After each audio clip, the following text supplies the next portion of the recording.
Good evening, visitors. Welcome to the Australian War Memorial's last post ceremony. My name is Nathan Boyd, and joining us today from the Royal Australian Air Force is Wing Commander David Sher. Today, we remember the Australian and British prisoners of war who died at the Sandakan Prisoner of War Camp, or as a result of the Sandakan Death Marches during the Second World War. The Sandakan Death Marches remained the greatest war atrocity committed against Australians. In 1942, the Japanese sent prisoners of war from Singapore to build an airstrip at Sandakan in Borneo. Over time, their rations were reduced and physical abuse increased. In 1945, with Allied forces advancing towards Borneo, the Japanese began marching Australian and British prisoners of war westward to Ranao through the island's rugged interior. The weak and malnourished prisoners struggled along the jungle tracks for more than 260 kilometres. Many died en route, and their bodies were never recovered. Those too weak to continue were killed by the guards. Of the 2,500 prisoners of war originally held at Sandakan, only 6 survived, all Australians. Today, we pay our respects to those who are commemorated here on the Roll of Honour, and to those survivors who returned home. We warmly welcome the family of Corporal Richard George Rooke, whose story will be told shortly. We also warmly welcome the members of the Sandakan Association and the Australian water polo team who are joining us for this evening's ceremony.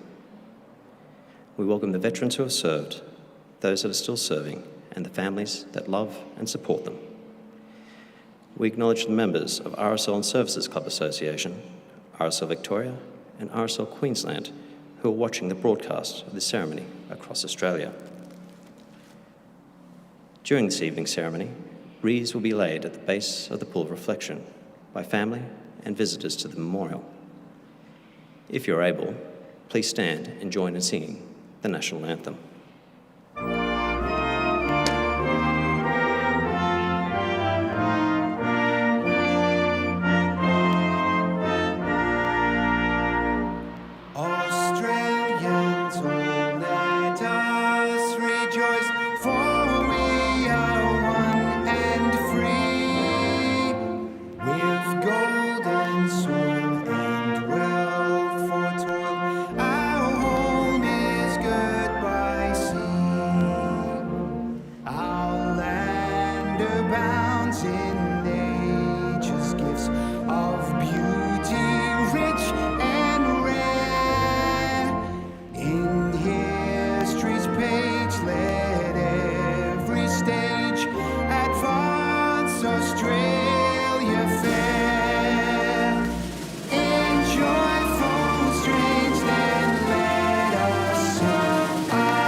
If you're able, please be seated.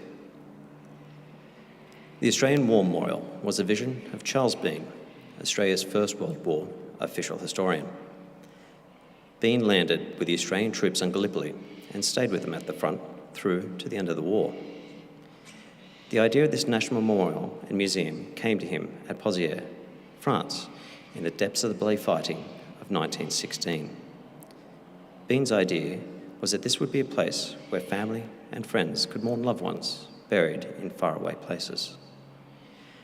It would also be a place that could help all Australians understand what these men and women had endured and what they had done for us. Bean's vision, to which we remain true, is best expressed as inscribed in the entrance of the memorial's galleries. Here is their spirit, in the heart of the land they loved. And here we guard the record which they themselves made. Tonight, we'll read the story behind just one of those on the Roll of Honour, which lists the names of more than 102,000 men and women who gave their lives for us in war and in operation for more than a century. But first, we present a lament, Flowers of the Forest. Wreaths of floral tributes will now be laid at the base of the Pool of Reflection.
Today we remember and pay tribute to Corporal Richard George Rooke.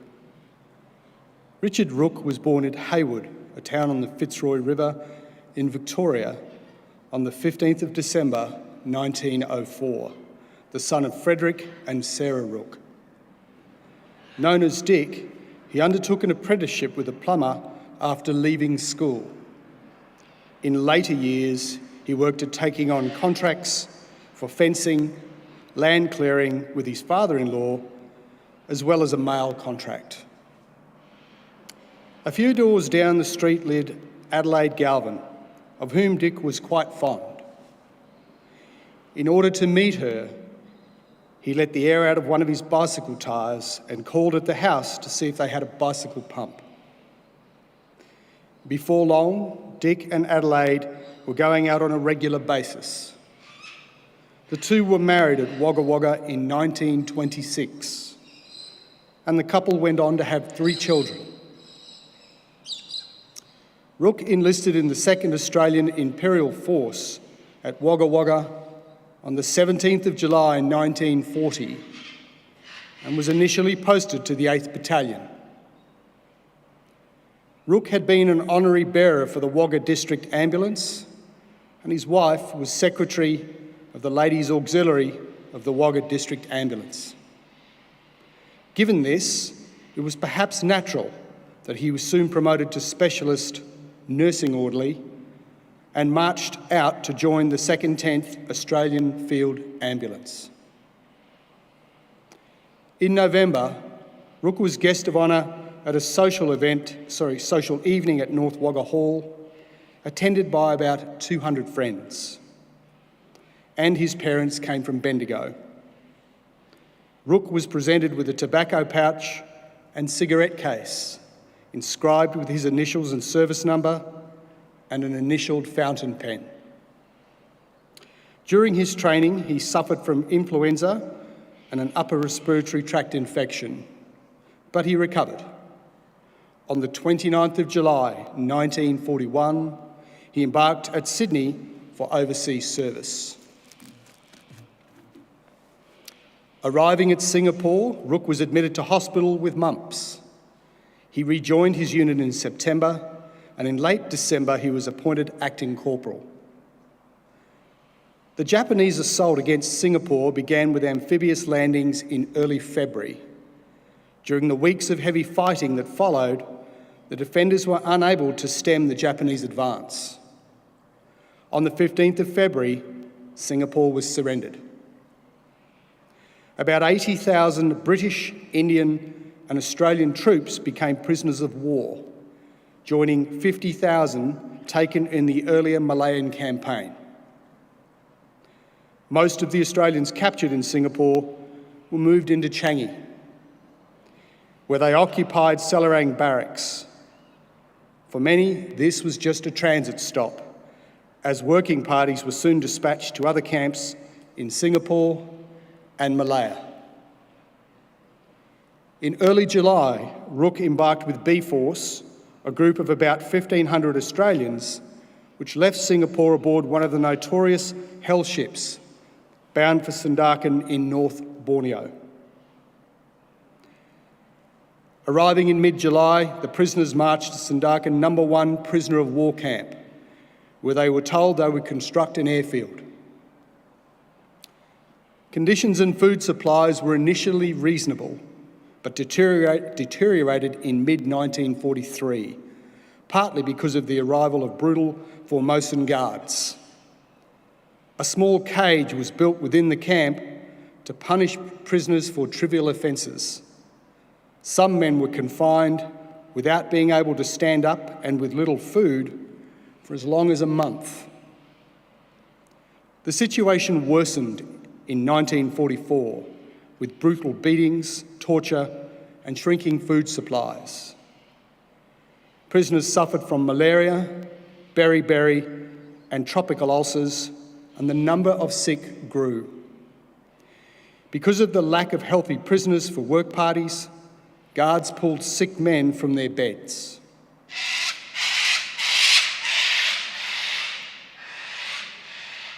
bash gangs attacked prisoners in numbers for the slightest misdemeanour. If one prisoner was viewed as not working properly, any number of men in his group could be beaten. In January 1945, the Japanese began to fear an Allied invasion of Borneo and started to move prisoners away from the coast to Ranau, a small village some 250 kilometres inland in the mountains.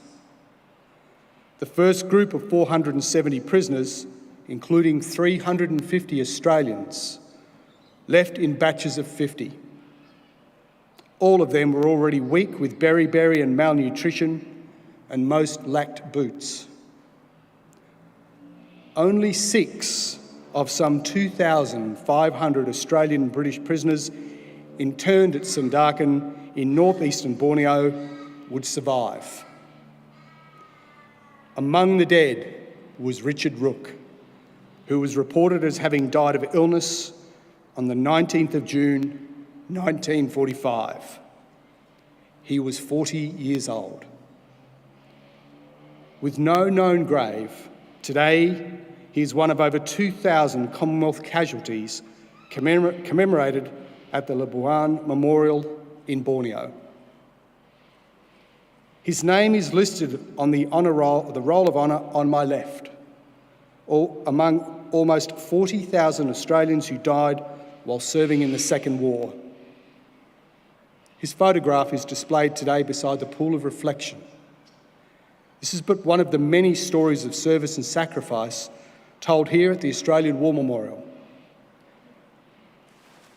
We now remember Corporal Richard George Rooke, who gave his life for us, for our freedoms, and in the hope of a better world.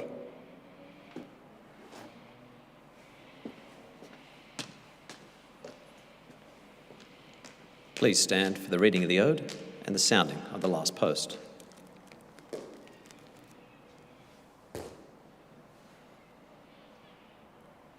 They shall grow not old, as we that are left grow old. Age shall not weary them, nor the years condemn. At the going down of the sun, and in the morning, we will remember them. We will remember them.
Lest we forget.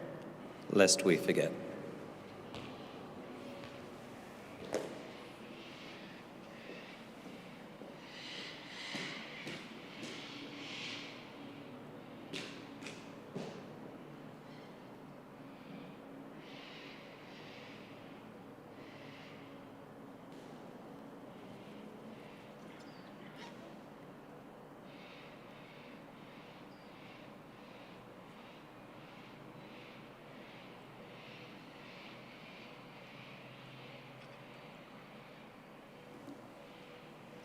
We leave you this evening with the words of the memorial's founder, Charles Bean.